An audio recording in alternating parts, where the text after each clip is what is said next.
محمد وآلہ الطیبین الطاہرین المعصومین الذین قال اللہ انما یرید اللہ لیذہب عنکم الرجس اہل البیت ویطہرکم تطہیرا۔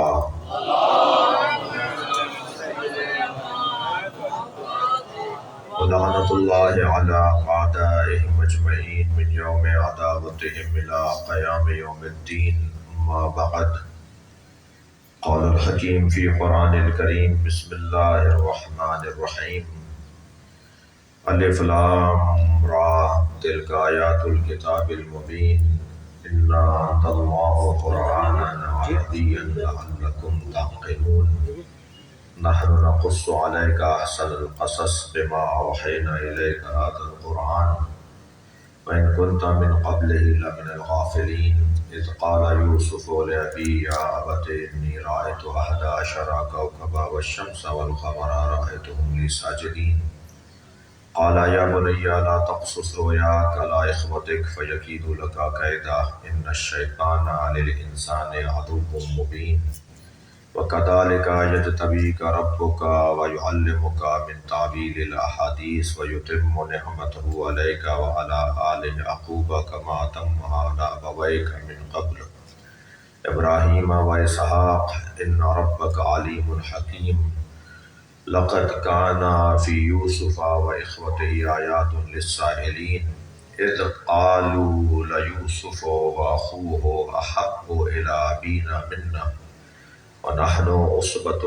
إِنَّ أَبَانَا لَفِي ضَلَالٍ مُّبِينٍ اقْتُلُوا يُوسُفَ وَاطْرَحُوهُ أَرْضًا يَخْلُ لَكُمْ وَجْهُ أَبِيكُمْ وَتَكُونُوا مِن بَعْدِهِ قَوْمًا صَالِحِينَ۔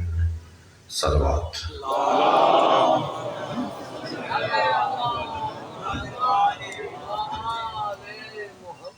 نعرہ تکبیر، نعرہ رسالت، نعرہ حیدری۔ جناب ابو طالب علیہ السلام کی عظمت پہ بآواز بلند صلوات۔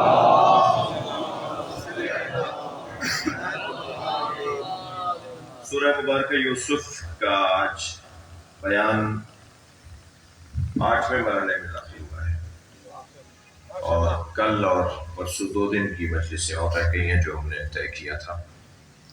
عشرہ مکمل ہوگا تفسیر سورہ مبارکہ یوسف کا۔ آج 8ویں مجلس ہے اور اتفاق سے 8ویں اور 9ویں آیات پر غور کرنا آج مطلوب ہے۔ جلدی جلدی ترجمہ عرض کر رہا ہوں تاکہ پچھلے دنوں میں آنے والے دوستوں کے لیے دہرائی ہو جائے اور نئے دوستوں کے لیے مربوط ہو جائے گفتگو۔ الف لام را کا ترجمہ تو الف لام را ہی ہے، اس لیے کہ وہ نبی جانتے ہیں کہ اللہ کیا کہتا ہے۔ تلک آیات الکتاب المبین، یہ آیات کتاب مبین، یہ روشن کتاب کی آیات ہیں۔ انا انزلناہ قرآنا عربیا، اور ہم نے اسے عربی میں پڑھی جانے والی کتاب کے طور پر نازل کیا ہے، لعلکم تعقلون، شاید کہ تم اس سے کوئی استفادہ کر سکو۔ نحن نقص علیک احسن القصص، ہم نے بیان کیا ہے بہترین واقعہ حبیب تمہارے اوپر بما اوحینا الیک ھذا القرآن، جو ہم نے قرآن کی صورت میں تم پر وحی کی ہے۔ وَإِن كُنتَ مِن قَبْلِهِ لَمِنَ الْغَافِلِينَ، اگرچہ اس سے پہلے آپ ملتفت نہیں تھے، آپ کی اس واقعے کی طرف توجہ نہیں تھی۔ اذ قال یوسف، اور یاد کیجئے اس بات کو کہ جب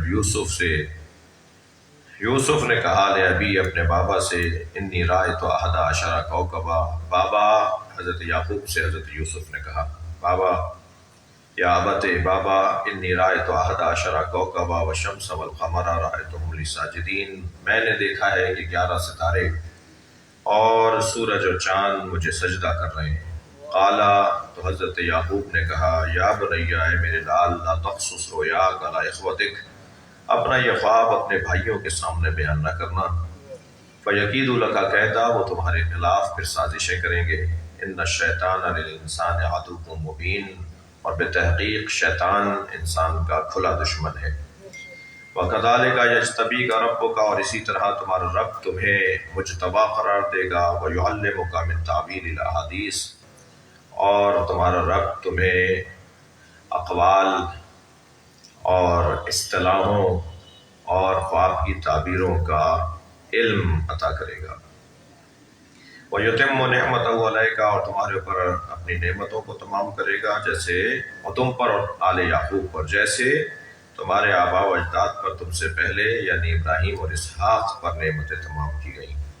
ان ربک علیم الحکیم، تمہارا رب بہت زیادہ جاننے والا بھی ہے اور دانا بھی ہے. لقد کان فی یوسف و اخوتہ آیات للسائلین، اور جان لو کہ یوسف اور یوسف کے بھائیوں کے اس قصے میں چاہنے والوں کے لیے، طلب کرنے والوں کے لیے، خواہش رکھنے والوں کے لیے کھلی نشانیاں ہیں. یہ آیات وہ ہیں کہ جو ہم نے جن پر کل تک گفتگو کی. آج کی جو آیت ہے، اس قالو، یاد کرو کہ جب یوسف کے بھائیوں نے کہا. اب یہاں قالو صیغہ جمع کا ہے، ایک سے زیادہ لوگ بول رہے ہیں. پہلے مکالمہ ذکر ہوا ہے، قالا قالا کہہ کے، کبھی حضرت یوسف کا قول اور کبھی حضرت یعقوب کا قول. لیکن اب یہاں اذ قالو جمع کا صیغہ ہے کہ یاد کرو کہ جب کہا یوسف کے بھائیوں نے. کیا کہا؟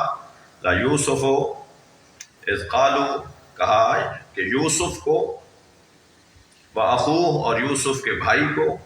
کون کہہ رہے ہیں؟ حضرت یوسف کے 10 بھائی کہہ رہے ہیں ان 2 بھائیوں کے لیے. یعنی 10 بھائیوں کی جو ماں علیحدہ تھی، جو بڑے بھائی تھے 10، وہ دوسرے 2 بھائیوں کے لیے، 12 بھائی تھے یہ، بنیامین کے لیے اور حضرت یوسف کے لیے. باقی بھائی کیا کہہ رہے ہیں؟ وَإِذْ قَالُوا لَيُوسُفُ وَأَخُوهُ، جب کہا بھائیوں نے کہ یوسف اور یوسف کا بھائی یعنی بنیامین احب الی ابینا منا، یوسف اور یوسف کا بھائی ہمارے بابا کے نزدیک ہم سے زیادہ، ہمارے بابا کے نزدیک ہم سے زیادہ محبوب ہیں، ہم سے زیادہ محبوب ہیں. وَنَحْنُ أُصْبَةٌ، جبکہ ہم آپس میں ایک طاقتور گروہ ہیں. نحنو أُصْبَةٌ، جبکہ واو حالیہ مولانا، جبکہ ہم نحنو أُصْبَةٌ، جبکہ ہم ایک مضبوط گروہ ہیں، جبکہ ہم آپس میں ایک طاقتور اور مضبوط گروہ ہیں. اس کے بعد کا جملہ وَنَحْنُ أُصْبَةٌ، ہم مضبوط گروہ ہیں، ہم سب 10 ایک جگہ طاقتور ہیں. وَإِنَّ آبَانَا لَفِي ضَلَالٍ مُبِينٍ، اور ہمارے بابا، اب یہ قرآن کی آیت نہ ہو تو توہین رسالت ہو جائے. اگر قرآن ہے تو اس کو پڑھ کر توہین رسالت کرنے والوں کی ہسٹری بھی کچھ پتہ چلے گی. جی، بیٹے بھی توہین رسالت کر سکتے ہیں. امت صحابیوں پر اعتراض کر رہی ہے.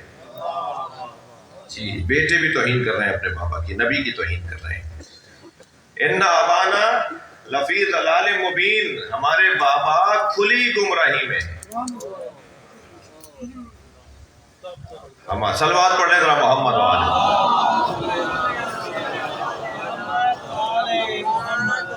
پھر ایک مرتبہ توجہ چاہوں گا، اور آج کی اس آیت کے اوپر دل تو یہ ہے، اور مواد اور میٹر اور جو نکات ہیں وہ تو شاید اتنے ہیں کہ مجھے اس پہ رکنا چاہیے. بڑے پیغام ہیں محمد علی بھائی آج کی آیت میں، تربیت کے حوالے سے، اصلاح معاشرہ کے حوالے سے، ذہن اور فکر کی اصلاح کے حوالے سے بہت حسین اور بڑے سبق آموز پیغامات ہیں. میں آپ سے چاہوں گا کہ اس پہ توجہ کریں، میرے ساتھ رہیں. دیکھیے، معاشرے کا فساد، تفسیر کا بیان شروع ہو رہا ہے. معاشرے کا فساد کچھ اسباب کی وجہ سے ہوتا ہے. فساد سے پہلے گناہ ہے، گناہ سے پہلے تکبر ہے، تکبر سے پہلے غلط فہمیاں ہے. معاشرے میں فساد جب ہوتا ہے، اتفاق سے آج مجلس میں ہر روز کی طرح شخصیات تشریف فرمائے. آج ہماری ایک سیاسی شخصیت بھی میری بہنوں میں تشریف فرما ہے، اور میں نے جب بھی ان کی تقریر سنی اتفاقاً گزرتے ہوئے، تو ان کی تقریر میں اصلاح کی اور معاملات کی بہتری کا جو ایک جذبہ ہوتا ہے، جو ایک شوق ہوتا ہے، وہ مجھے یہ سن کر بعد میں احساس ہوا اور خوشی ہوئی کہ اس لہجے میں اگر کوئی بات کر سکتا ہے تو وہی کر سکتا ہے جس نے اہل بیت کے گھڑے سے پانی پیا ہو۔ کیا بات صلوات پڑھ لیں ذرا محمد علیہ۔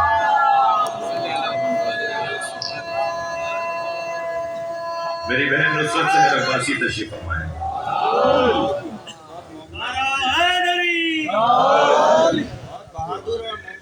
صلوات پڑھ لیں ذرا محمد علیہ۔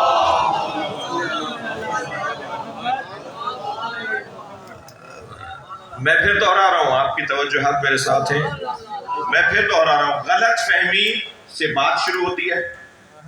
دیکھیے کل ابرار بھائی کے ساتھ یہاں بھی اور پھر ایک اور مجلس میں بھی رہے تو بعد میں انہوں نے مجھے ایک جملہ کہا کہ آپ کی بیان میں ایک چیز غالب ہے اور وہ ہے اصلاح معاشرہ، وہ ہے فکر کی تربیت، وہ ہے قوموں کو اور ملتوں کو پروان چڑھانا۔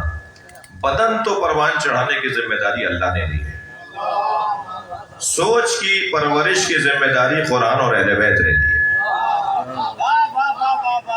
سوچ کی پرورش قرآن کا کام ہے اور اہل بیت کا کام ہے، اور بدن تو اللہ پالے گا۔ اللہ نے وعدہ کر لیا ما من دابۃ فی الارض الا علی اللہ رزقھا، اور زمین پر کوئی ہلنے والا رینگنے والا جنبندہ نہیں ہے زمین پر مگر یہ کہ اس کے رزق کی ذمہ داری اللہ پالے۔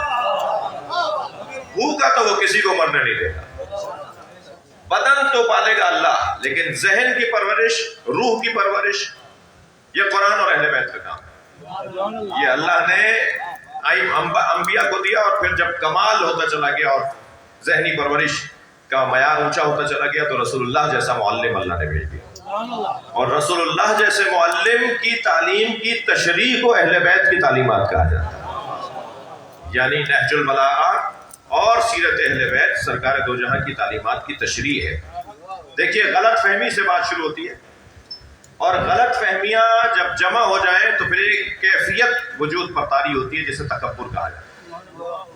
آپ نے بہت سا شاعر دیکھا ہو یا بہت سا نہ صحیح مگر دیکھا ہو کہ کچھ لوگ آپ سے کھچے کھچے رہتے ہیں، لیکن وہ کھچے کھچے اس وجہ سے رہتے ہیں کہ انہوں نے آپ کے بارے میں ایک تصور بنا لیا ہے۔ جب وہ آپ سے ملتے ہیں اور آپ ان سے ملتے ہیں اور آپ کی ان کی گفتگو شروع ہوتی ہے تو وہ غلط فہمیاں دور ہوتی ہیں، تو وہ کھچاؤ بھی ختم ہو جاتا ہے، اس کھچاؤ کو تکبر کہا جاتا ہے۔ وہ جو کھچاؤ تھا نا ان کا، وہ جو آپ سے الجھے سے تھے، وہ آپ سے چڑے سے تھے، میں روزانہ کی زبان میں بات کروں، وہ جو آپ سے چڑے سے تھے، وہ جو آپ سے الجھے ہوئے تھے، آپ کے ملنے کے بعد وہ ٹھیک ہو گئے۔ وہ اس لیے ٹھیک ہو گئے، وہ تکبر کر رہے تھے آپ سے، وہ آپ سے اکڑ کر بات کر رہے تھے، وہ آپ سے بات ہی نہیں کر رہے تھے، کسی سے بات نہ کرنا، کسی کے سلام کا جواب ٹکا سا دے دینا، کسی کو دو انگلیوں سے ہاتھ ملا لینا، کسی کو دیکھ کر منہ موڑ لینا، وہ سامنے سے آ رہا تھا راستہ بدل دینا کہ مجھے تو ملنا ہی نہیں ہے اس سے۔ بھائی کیا پریشانی ہوئی ہے؟ بات تو کرو، ملاقات تو کرو۔ اچھا وہ اگر وہاں مڑ رہے تھے تو آپ بھی اسی طرف مڑ جاتے جی۔ وہ چور کو گھر تک پہنچانے کا محاورہ ہی کیوں زندہ رکھا گیا ہے؟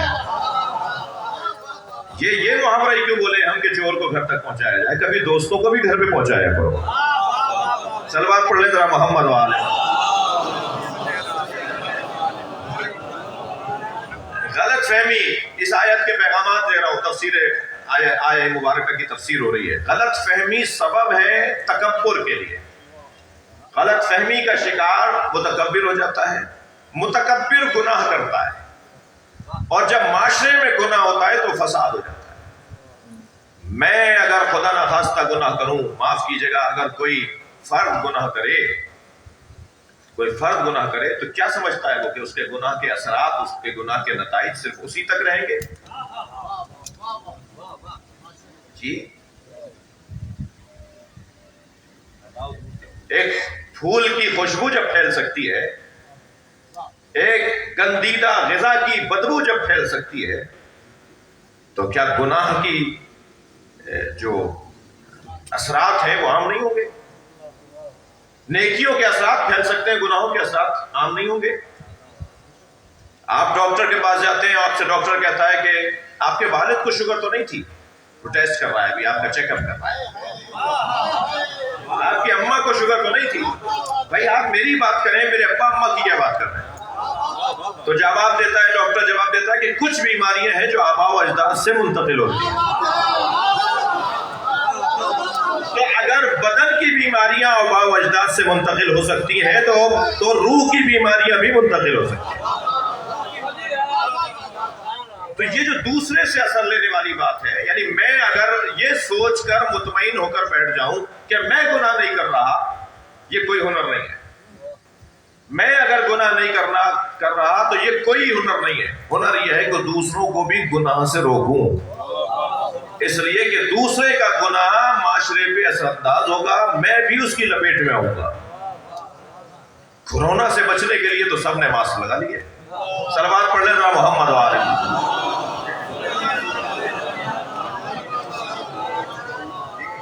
اور صاحب دو انجیکشن دونوں بازوؤں میں، کس حد تک اپنے آپ کو بچایا بدن کی تکلیف سے. لیکن جو روحانی تکلیفیں ہیں، جو مانوی تکلیفیں ہیں، جو انسان کی روح کو لگنے والے جراثیم ہیں، ان کی طرف تو غلط فہمی، نتیجہ تکبر نتیجہ گناہ نتیجہ فساد.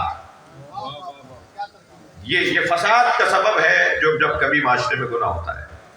اب ذرا دیکھیے ان لوگوں نے بولا کیا حضرت یعقوب کے بیٹوں نے؟ یہ کیا بول رہے ہیں؟ یہ کہہ رہے ہیں نحن اسبتن، ہم مضبوط گروہ ہیں، ہم متحد گروہ ہیں.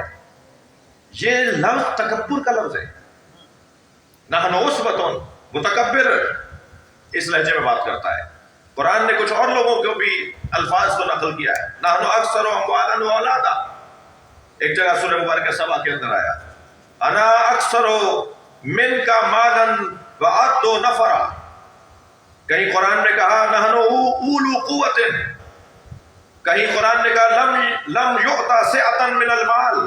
یہ جو لغو لہجہ ہے، یہ قرآن کے اندر مختلف لوگوں کے بیانات کو اللہ نے نقل کیا ہے. کبھی کہتے ہیں کہ ہمارے پاس مال زیادہ ہے، ہماری اولادیں زیادہ ہیں. یہ تکبر مارے بعض لوگ قبرستان جا کر خاندان کی قبریں بھی گن کر آتے ہیں. اتنا گر جاتا ہے یہ تکبر کے اور اپنے خاندان پرستی کی وبا کے اندر. ہمارے خاندان کے اتنے لوگ زندہ ہیں، اتنے لوگ مر چکے ہیں. زرتم المقابر، یہ جا کر مقبروں کو گننے جاتے ہیں. یہ قبروں کو جا کے گنتے ہیں کہ جی ہمارے اتنے لوگ تو وہاں دفن ہیں، اتنے لوگ وہاں دفن ہیں اور اتنے لوگ زندہ ہیں. گنتی گننے پر آئے. توجہ ہے. اور پھر اس لغو لہجے میں کہ یہ باطل معیارات ہیں، یہ تکبر کا لہجہ. نحن اسبتن، تکبر بھرا جملہ. اور تکبر انسان کو اتنا اندھا کر دیتا ہے کہ وہ یہ کہہ بیٹھتا ہے انا آبانا لفی ضلال مبین، ہمارے بابا کھلی گمراہی میں ہیں. کس کو بول رہے ہو؟ تمہارے بابا نبی ہیں، تم بھی جانتے ہو کہ تمہارے بابا نبی ہیں، اور تم اپنے نبی بابا کو کہہ رہے ہو کہ کھلی گمراہی میں. جی توجہ چاہوں گا، کچھ کہنے جا رہا ہوں. دیکھیں ایک تو اسبا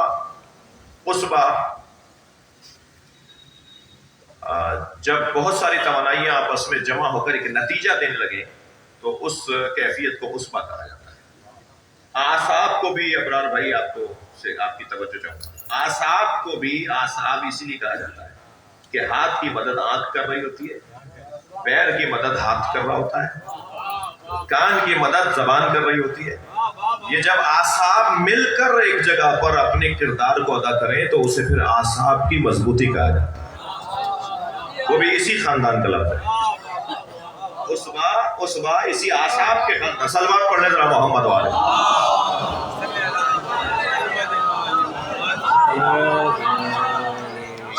جس کے اعصاب کمزور